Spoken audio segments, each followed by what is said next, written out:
subscribe the channel and press the bell icon for upcoming videos. Hello friends, welcome to my channel pharmacology concepts by Rajesh Chaudhary.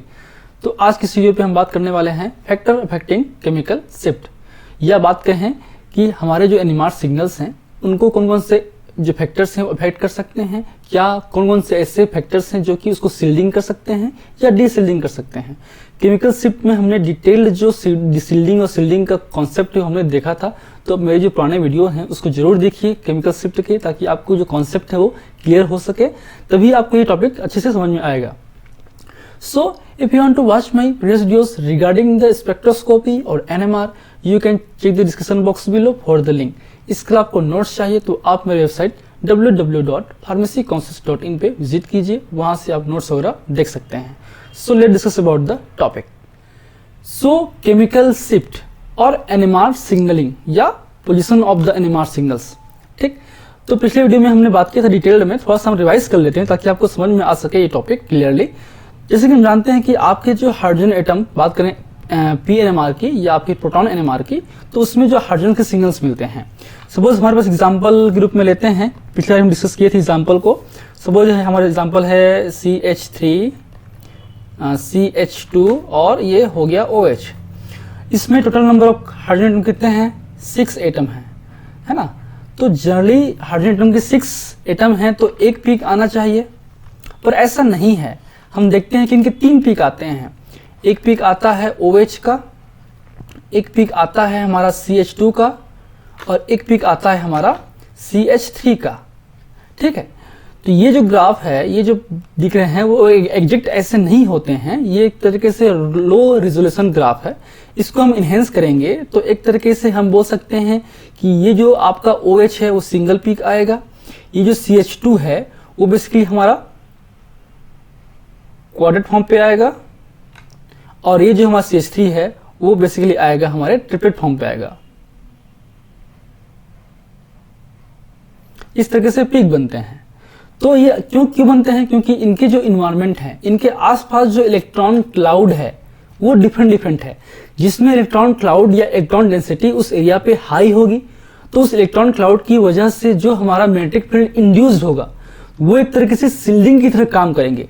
जब वो shielding की तरह काम करेंगे means वो लो magnetic field feel करेगा जो हम अप्लाई करते हैं उसको, तो उसको रिक्वायरमेंट क्या होगी? हाई मैग्नेटिक फील्ड की होगी। तो shielded atoms required higher magnetic field in magnetic sweep method and low frequency in linear sweep method, हमने ऑलरेडी बात कर चुके हैं। तो ये बेसिक कॉन्सेप्ट है कि हमारा जो TMS हमारा है वो क्या है? हमारा स्टैंडर्ड है। TMS सबसे हाईली सिलेक्ट होता है, सबसे हाईली सिलेक्ट होता है, तो उसको जो फ्रीक्वेंसी लगेगी उसको मान लेते हैं स्टैंडर्ड। ये हमारा TMS का है, तो उसके कंपेयर पे जो फ्रीक्वेंसी या रिक्वायर्ड फ्रीक्वेंसी होगी वो हमेशा बाकी कंपाउंड्स की ज्यादा होगी। याद रखिए, TMS का सबसे लो फ्रीक्वेंसी होगी क्योंकि वो सबसे लोएस्ट मैग्नेटिक फील्ड फील करता है। लोएस्ट मैग्नेटिक फील्ड फील करता है, उसकी वजह से जो उसकी प्रिंसिपल फ्रीक्वेंसी होगी सबसे कम होगी, तो उसको सबसे जल्दी वो अपना रेजोनेट कर जाएगा और पीक देगा। तो सबसे लोएस्ट फ्रीक्वेंसी लगती है हमारे हाईली सील्डेड एलिमेंट को या कंपाउंड्स को, जिसे बोलते हैं TMS। एग्जाम्पल ग्रुप लेते हैं, जैसे हमारा ये आपका CH3Br है, तो CH3Br जो है एक तरीके से इसके कंपेयर पे जो फ्रीक्वेंसी बात करें थोड़ी सी हाई लगेगी, हाई फ्रीक्वेंसी पे लगेगा। अप्रोक्सीमेटली बात करें अगर समझने के लिए है, तो ये अगर 60 मेगाहर्ट्ज पे पीक दे रही है तो ये जो डिफरेंस होगा वो होगा 162 हर्ट्ज में, मतलब 60.0000162 मेगाहर्ट्ज पे ये पीक देती है। तो ये फ्रीक्वेंसी ग्राफ में बेसिकली नहीं आता है, इसको हम जो है आपके डेल्टा ppm के ग्राफ में हम रिप्रेजेंट करते हैं, जहां पे TMS की जो है स्टैंडर्ड वैल्यू होती है TMS की हम मान लेते हैं 0 पे। तो ये हमारा फॉर्मूला है difference between the difference of frequency between the samples and the standard. तो आपकी क्या होगी? आपके CH3Br की फ्रीक्वेंसी माइनस TMS की फ्रीक्वेंसी अपान TMS की फ्रीक्वेंसी, ठीक है। तो अप्रोक्सीमेटली क्या होगा? ये होगा हमारा 162 अपान 60 मेगाहर्ट्ज तो आंसर आता है 2.7। डिटेल हमने बात कर चुके हैं। तो ये जो आपका पीक आएगा यहाँ पे आएगा, जहाँ पे कहाँ पे आएगा, ये 2.7 पे आएगा। तो जितना डीसिल्डिंग होगा वो इधर जाएगा, जो हाईली सिल्डेड होंगे वो इस रीजन पे आएंगे। तो ये बेसिक कुछ कॉन्सेप्ट है, आप पढ़िएगा, ठीक है। अब इनके क्या क्या फैक्टर्स हैं जो कि इनको अफेक्ट कर सकता है। तो पहला फैक्टर होता है इन्वायरमेंटल इफेक्ट्स, जिसे हम बोल सकते हैं इंडक्टिव इफेक्ट्स। तो बेसिकली हम बात करते हैं -I इफेक्ट की या माइनस इंडक्टिव इफेक्ट्स की, या ऐसे एलिमेंट्स अगर आपके हाइड्रोजन एटम के जो कार्बन है उससे जुड़े हुए जो एटम्स हैं, अगर वो हाईली इलेक्ट्रोनेगेटिव वाले कंपाउंड्स होंगे जो कि इलेक्ट्रॉन को अपनी ओर खींचते हैं, ठीक है। तो इलेक्ट्रॉन विड्रॉल ग्रुप जो होते हैं वो क्या होंगे, हाईली इलेक्ट्रोनेगेटिव ग्रुप होंगे। जो हाईली इलेक्ट्रोनेगेटिव ग्रुप होंगे तो वो क्या करेंगे, उस एरिया पे मींस हाइड्रोजन एरिया पे, एग्जाम्पल रूप में समझते हैं, जैसे कि ये हमारा C है, ये हमारा H है, ये हमारा मान लो कोई X है जो कि इलेक्ट्रोनेगेटिव कंपाउंड्स है, याद रखिए, ठीक। तो क्या करेगा, आपका जो इलेक्ट्रोनेगेटिव कंपाउंड्स हैं, यहाँ के जो इलेक्ट्रॉन क्लाउड है, इनमें जो इलेक्ट्रॉन क्लाउड्स होंगे ना, उसको शिफ्ट अप करेगा। तो क्या होगी, इसमें जो है इलेक्ट्रॉन डेंसिटी क्या होगी, कम होगी। जब इलेक्ट्रॉन डेंसिटी कम होगी, इसका मतलब क्या होगा, उसमें जो शिल्डिंग है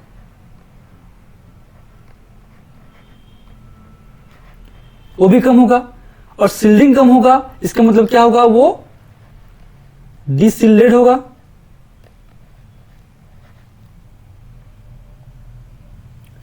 उसमें क्या होगी, डिशिल्डिंग होगी, और डिशिल्डिंग हो तो क्या होगा, अल्टीमेटली वो टीएमएच से दूर जाएगा, मीन्स जो डेल्टा पीपीएम है वो आपका हायर रेंज पे आएगा, वो 0 से फार आपको मिलेगा, ठीक है। तो जितना ज्यादा इलेक्ट्रोनेगेटिव होगी वो उतना ही डिशिल्डिंग कॉज करता है। So the highly electronegative atoms of group और electron withdrawing group which attach to the proton containing carbon decrease the electron density around the proton and cause the deshielding. Clear है। Example लेते हैं CH3, आप बात करें electronegativity की, तो याद रखिए आपका इलेक्ट्रोनेगेटिविटी इधर जाएंगे ना, आपका जैसे कि हमारा ये कार्बन है, ये नाइट्रोजन है, ये हमारा ऑक्सीजन है, ये हमारा ये फ्लोरीन है, इधर क्या है, क्लोरीन है, Br है, आयोडीन है। तो इधर जो इलेक्ट्रोनेगेटिव बात करें, इलेक्ट्रोनेगेटिविटी इधर जो है इंक्रीज होगी, और इधर जाएंगे ना इलेक्ट्रोनेगेटिविटी क्या होगी, डिक्रीज होगी। तो सबसे हाई कौन सा है, ये आपका हाईएस्ट इलेक्ट्रोनेगेटिव कंपाउंड्स है। तो ये हाईएस्ट डिशिल्डिंग कॉज करेगा बाकी कंपेयर पे। तो CH3F की एग्जांपल देख सकते हैं, ये आपका आएगा डेल्टा वैल्यू आएगा 4.25 आएगा डेल्टा वैल्यू। तो CCCl का ऐसे बात है क्या होगी, कम आएगा।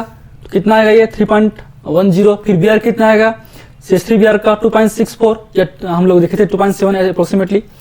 बात करें CH2Cl2 की, तो CH3Cl में एक Cl है, यहाँ पे 2 Cl है, तो इसके कंपेयर में ये हाईली इलेक्ट्रोनेगेटिव है, इसमें हाईली डिशिल्डिंग होगा, तो डेल्टा वैल्यू और बढ़ जाएगा इसके कंपेयर पे। तो 3.1 से ये बढ़ गया 5.3 हो गया।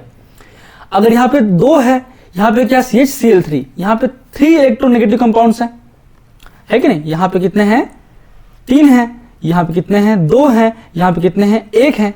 तो इधर जाएंगे तो इलेक्ट्रोनेगेटिव कंपाउंड्स की नंबर्स बढ़ रहे हैं, तो इलेक्ट्रॉन डेंसिटी जो है और कम हो जाएगी, तो डिशिल्डिंग और बढ़ेगा।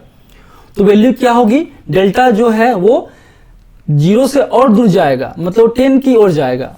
जैसे इसका है 3.10, इसका 5.3 और इसका होगा हमारा 7.27। CH3OH देखिए यहाँ पे क्या है, O है। अब O की बात करें तो फ्लोरीन से कम है, तो फ्लोरीन का 4.25 है, इसका मतलब इसका 4.25 से हायर रेंज पे, सॉरी लोअर रेंज पे डिशिल्डिंग होगा। कितना आंसर है 3.42, ठीक है। सबसे आपका ये होगा हाईली सील्डेड, सॉरी आपका डिशिल्डिंग। जितना आपका इधर जाएंगे तो उतना वो 0 के करीब होगा। इधर आपका डेल्टा बढ़ेगा, इधर जो डेल्टा कम होगा, यहाँ पे डेल्टा कम होगा, ठीक है। तो डेल्टा इसकी आपकी कम होगी, इसलिए 4.25 से ये कितना आ गया 3.42। अब CH2Br बात करने हम लोग इस कार्बन एटम की या इसमें प्रेजेंट हाइड्रोजन एटम की, तो ये जो Br है इसके कंपेयर पे थोड़ा सा दूर है, तो इलेक्ट्रोनेगेटिविटी का इफेक्ट जो है थोड़ा सा कम होगा। तो इसमें जो है डीशिल्डिंग और कम होगी या शिल्डिंग होगा, इसका मतलब वो नियर टू द जीरो होगा एक तरीके से। तो इसमें क्या आएगा 1.69। तो ये आपने समझ गए होंगे। इसके अपोजिट है plus I effect. Plus effect मतलब ऐसे ग्रुप जो इलेक्ट्रॉन को डोनेट करते होंगे, वो वैसे ग्रुप प्रेजेंस होने से आपके इलेक्ट्रॉन डेंसिटी बढ़ जाती है। इलेक्ट्रॉन डेंसिटी बढ़ेगी आपके उस अराउंड पे, तो जो H इंड्यूस्ड है वो बढ़ जाती है, जो कि अपोज करता है हमारे magnetic field, applied magnetic field को, जिससे उसमें शिल्डिंग क्रिएट होता है। तो जितना प्लस आई इफेक्ट अच्छा रहेगा, जितना इलेक्ट्रॉन डोनेटिंग ग्रुप अच्छा रहेगा, उतना ही वो नियर टू द जीरो की ओर होगा, वो हाईली शिल्डेड होगा। ठीक है, क्लियर। चलिए एग्जांपल हमारा RCH3 है जिसका वैल्यू है 0.9। अब नेक्स्ट इफेक्ट हमारा है हाइब्रिडाइजेशन। अब समझते हैं आपका जो हाइब्रिडाइजेशन है वो तीन तरीके से होते हैं। एक होता है sp3, एक होता है sp2, एक होता है sp। बात करें इनके बेसिक कैरेक्टर्स की, s कैरेक्टर्स की, तो हम देखते हैं कि जो s कैरेक्टर है वो इधर बढ़ रहा है। sp3 का 25% होता है, क्योंकि होता है ये 4 इसमें है s और p3, तो 1/4 मतलब 25%। इसमें क्या है 1/3 मतलब 33% अप्रोक्सीमेटली। इसमें है 1/2 अप्रोक्सीमेटली 50%। तो जितना s कैरेक्टर बढ़ेगा ना, उतना ही इलेक्ट्रोनेगेटिविटी क्या होती है, बढ़ती है। तो उससे क्या होगा, डेल्टा की वैल्यू भी बढ़ेगी, याद रखिए। तो एग्जांपल हमारे देते हैं हम लोग sp3। तो sp3 क्या होगा, सबसे कम होगा।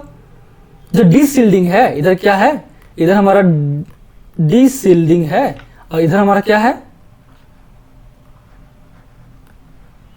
शिल्डिंग है। ठीक, यहां तक समझिए पहले बात को, फिर हम बताएंगे क्या इसमें अपवाद है, क्या इसमें एक्सेप्शन है। तो शिल्डिंग की बात करें तो जाहिर सी बात है ये हमारा शिल्डिंग है। तो इसमें हमारा जो है प्राइमरी, सेकेंडरी और टर्सरी कार्बन एटम होते हैं, जिसमें जुड़े हुए हैं हाइड्रोजन एटम। तो ये प्राइमरी हाइड्रोजन एटम है, सेकेंडरी, ये टर्सरी। तो बात करें हम प्राइमरी की, क्योंकि देखिए यहाँ पे जो हैं, जो R ग्रुप हैं, वो एक तरीके से बल्की ग्रुप हैं, तो उसमें वंडरवाल्स इफेक्ट भी आएंगे। बल्की ग्रुप हैं, बल्की ग्रुप होने की वजह से जो इलेक्ट्रॉन क्लाउड है वो ट्रांसफर नहीं हो पाता। ठीक है, तो इसलिए जो है प्राइमरी के कंपेयर पे सेकेंडरी देन टर्सरी, तो आपका डेल्टा वैल्यू क्या होगी, प्राइमरी की सबसे, इसको मैं ठीक से लिख दे रहा हूं, तो डेल्टा की वैल्यू है ना वो क्या होगी, वो प्राइमरी की सबसे कम होगी, देन सेकेंडरी की, देन टर्सरी की, क्या, डेल्टा की वैल्यू। तो प्राइमरी की अप्रोक्सीमेटली आता है 1 to 0 to 1 की रेंज में आता है। जैसे एग्जांपल लेते हैं RCH3 कितना आएगा, 0.9 आएगा। फिर सेकेंडरी की आएगा 1 से 2 के बीच में, टर्सरी की आएगा 2 से 4 के बीच में। तो एक तरीके से बोल सकते हैं जो एलिफेटिक कार्बन है, एलिफेटिक जो कार्बन, जो हाइड्रोजन एटम है, उसमें एक तरीके से जो है 1 से 4 के बीच में, इसका 0 से 4 के बीच में रेंज में आता है। बात करें सेकेंडरी की, जहां पे डबल बॉन्ड होते हैं, चाहे वो हमारे इथाइलिन ग्रुप पे हो, चाहे आपके एरोमेटिक पे हो, चाहे हमारे एल्डिहाइडिक ग्रुप में हो।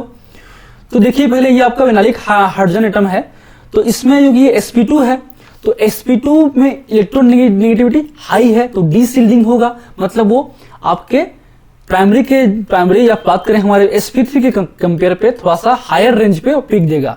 तो आपका कहां पे आएगा, ये आएगा अप्रोक्सीमेटली 4.6 to 5.8 पे आता है। इस रेंज पे हमारा आता है विनालिक हाइड्रोजन का। अब आते हैं बेंजीन। बेंजीन या में जो हाइड्रोजन एटम्स हैं वो एरोमेटिक हाइड्रोजन एटम हैं या एरालिक हाइड्रोजन एटम हैं, तो उसमें जो sp2 तो होगा ही, प्लस उसमें मैग्नेटिक आइसोट्रोपिक का भी इफेक्ट होगा। ठीक है, जो डीशिल्डिंग कॉज कराता है, खासकर पैरामैग्नेटिक एनासोट्रोपिक इफेक्ट। तो पैरामैग्नेटिक एनासोट्रोपिक इफेक्ट से जो हमारा फील्ड इंड्यूस्ड होगा ना, वो एक तरीके से अप्लाइड मैग्नेटिक फील्ड के पैरेलल होता है, तो वो शिल्डिंग को कम करता है। इसका मतलब डीशिल्डिंग को बढ़ाता है। याद रखिए, डाईमैग्नेटिक करंट या डाईमैग्नेटिज्म से हमारा जो मैग्नेटिक फील्ड है वो अपोज होगा, लेकिन पैरामैग्नेटिक फील्ड से जब जनरेट होती है ना, उस पर लगता है तो वो अप्लाइड फील्ड को इनहेंस करता है, रेनफोर्स करता है। याद रखिए, तो उसके वजह से आपका इसमें डीशिल्डिंग और बढ़ जाता है। तो ये इसके कंपेयर पे आपका जो पीक है वो आता है अप्रोक्सीमेटली 6 to 8 के बीच में आता है। ठीक है। अब आते हैं एल्डिहाइडिक। तो एल्डिहाइडिक में sp2 तो है, उसके अलावा इसमें जो ऑक्सीजन एटम है वो हमारा इंडक्टिव इफेक्ट की तरह काम करता है, माइनस इफेक्ट की तरह काम करता है, जो कि वो हाईली इलेक्ट्रोनेगेटिव है।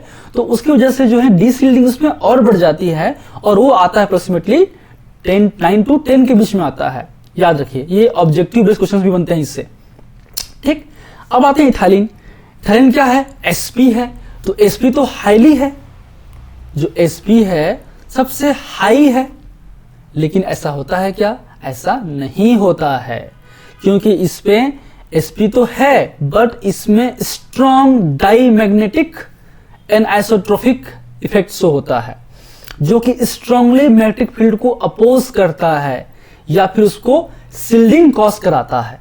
तो शिल्डिंग कॉज करने की वजह से इसका जो पीक है वो अराउंड 0 के करीब आता है, आपका 2 to 2.5 या 2 to 3 2 to 4 के रेंज में आता है आपका स्टालिन का पीक। तो क्या होगा एक तरीके से इस पे की बात करें तो सबसे हाईएस्ट किस में आएगा?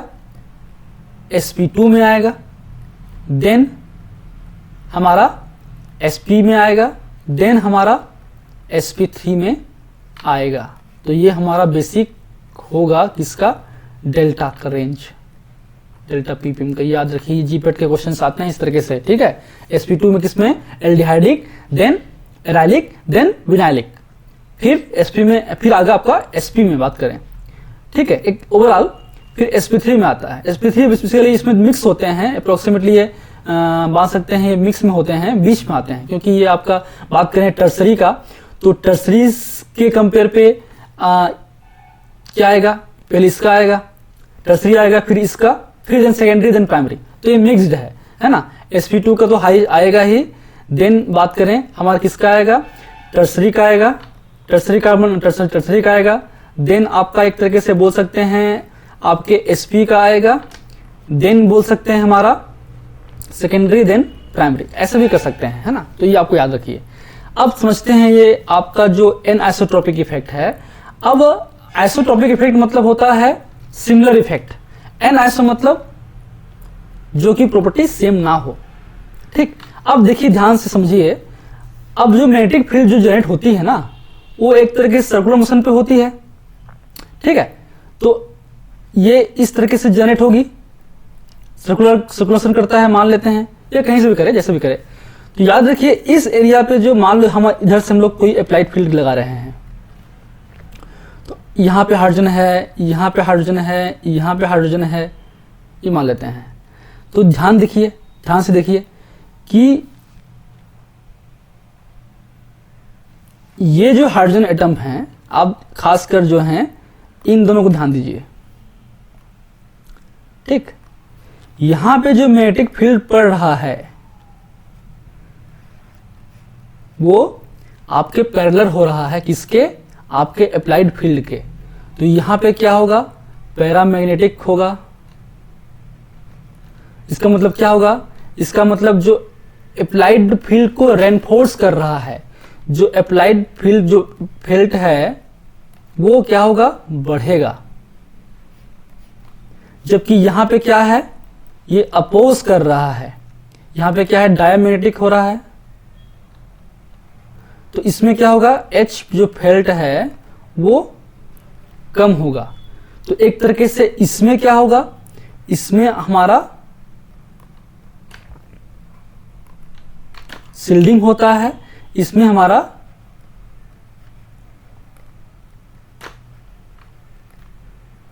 डिशिल्डिंग होता है, ठीक है। तो इसके लिए देखिए बेंजीन पे, देखिए बेंजीन मान लो यहाँ हमारा अप्लाइड फील्ड है, ये अप्लाइड फील्ड के सिमिलर केस पे है। तो इसमें क्या होगा?